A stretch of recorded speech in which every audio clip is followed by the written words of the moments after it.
আল্লাহ পাকের সুন্নাহ বোঝা খুব দুষ্কর। যাকে আপনি তুচ্ছ করছেন আল্লাহ পাক তাকে হেদায়েত দিয়ে আপনার চেয়ে বড় জায়গায় নিয়ে যেতে পারেন। যাকে আপনি বড় কাফের মনে করছেন আল্লাহ পাক কাল তাকে হেদায়েত দিয়ে ইসলামের খেদমত করাতে পারেন। আবার আল্লাহ পাক আপনাকে, যিনি ৫ ওয়াক্ত নামাজ পড়ছেন রোজা রাখছেন, আপনাকে পথভ্রষ্ট করে দিয়ে জাহান্নামে নিতে পারেন। অতএব আত্ম অহংকারের কোনো সুযোগ নাই।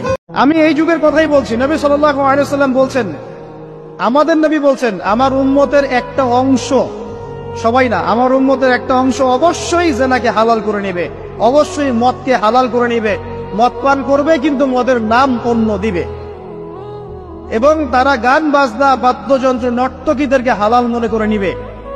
নবী সাল্লাল্লাহু আলাইহি ওয়াসাল্লাম বলেছেন, যখন সমাজে এরকম পাপ বাড়ে তখন সমাজে এমন সব রোগ ব্যাধি আসে যা আগে কখনো ছিল না। এবং এদের ব্যাপারে নবীজি বলেছেন, একদিন সকালবেলা আল্লাহ পাক এদেরকে বানর এবং শুয়োর বানিয়ে দিবেন। কিয়ামতের আগে এই ঘটনাও ঘটবে, বিকৃত হবে, ভূমিধস, ভূমিকম্প, ভূমিধস এবং আকৃতির বিকৃতি, এগুলো আযাব আসবে আল্লাহর কাছে, আল্লাহর পক্ষ থেকে।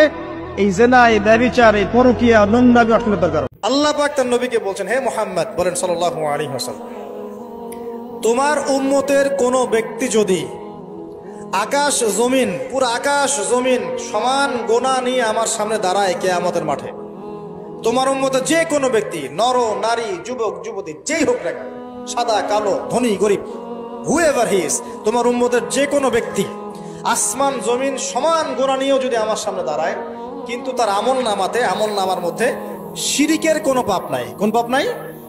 শিরিক তো বুঝি ভাই, আল্লাহর সাথে অংশীদার সাব্যস্ত করা। কিতাবুত তাওহীদ বইটা পড়ে নিয়ে, তো এখানে সব দেয়া আছে, শিরকের পাপ নাই, আসমান জমিন সমান পাপ দিয়ে ভর্তি।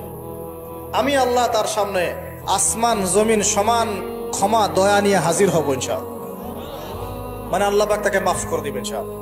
খালি শিরকের পাপ না করলেই আল্লাহ মাফ করবেন। একটা বইয়ের নাম বলে দেব, আর রাহিকুল মাখতুম। কি নাম? আর রাহিকুল মাখতুম। এই বইটা হচ্ছে 1182টা বইয়ের মধ্যে প্রথম পুরস্কার প্রাপ্ত বই।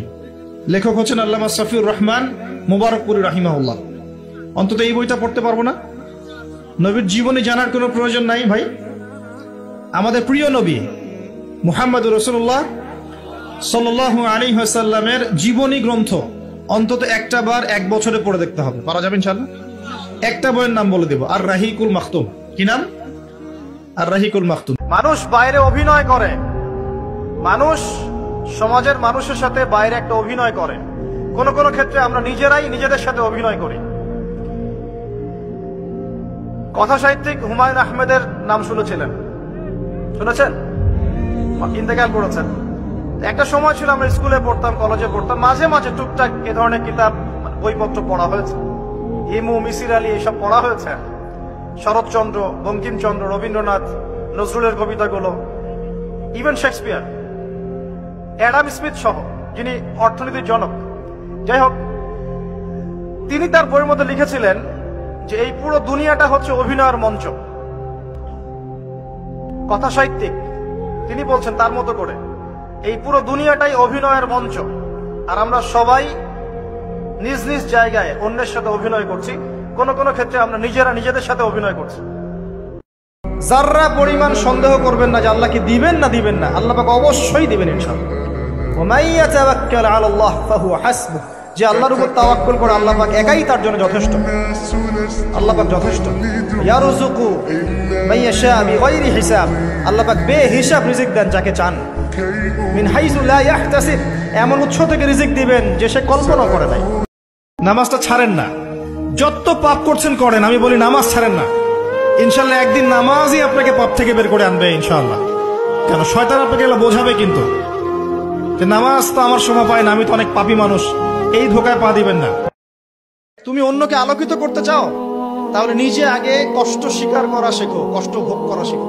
কারণ মোমবাতি আগে নিজে পড়ে তারপর অন্যকে আলো দেয়। কথা কত গভীর, দেখেছেন? মোমবাতি আগে নিজে কি হয়, পুড়ে যায়, তারপর অন্যকে আলো দেয়। আমাকে আগে পুড়তে হবে, তো পুড়তে হবে না?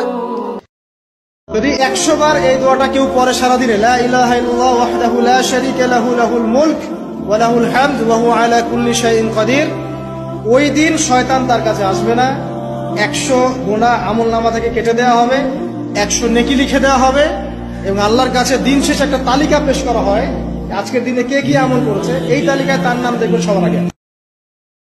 আপনার হায়াতটাকে মূল্যায়ন করেন, আজকে তওবা করে ফিরে আসেন, 5 ওয়াক্ত নামাজি হয়ে যান, সময় অপচয় বন্ধ করেন, যৌবনকালটাকে কাজে লাগান, সিরিয়াস হন, জীবনটার ব্যাপারে সিরিয়াস হন। জীবনটা কিন্তু হেলায় খেলার বিষয়। একবার চলে গেলে, একবার মৌত হয়ে গেলে কান্নাকাটি কোটি কোটি বছর করলে আল্লাহ পাক আর দ্বিতীয়বার পৃথিবীতে ফিরাই দিবেন। নামাজটা ছাড়েন না, যত পাপ করছেন করেন, আমি বলি নামাজ ছাড়েন না। ইনশাল্লাহ একদিন নামাজই আপনাকে পাপ থেকে বের করে আনবে ইনশাআল্লাহ। কেন শয়তান আপনাকে এগুলো বোঝাবে কিন্তু যে নামাজ তো আমার সময় পায় না, আমি তো অনেক পাপী মানুষ, এই ধোকায় পা দিবেন না। নামাজটা ছাড়েন না, যত পাপ করছেন করেন, আমি বলি নামাজ ছাড়েন না। ইনশাল্লাহ একদিন নামাজই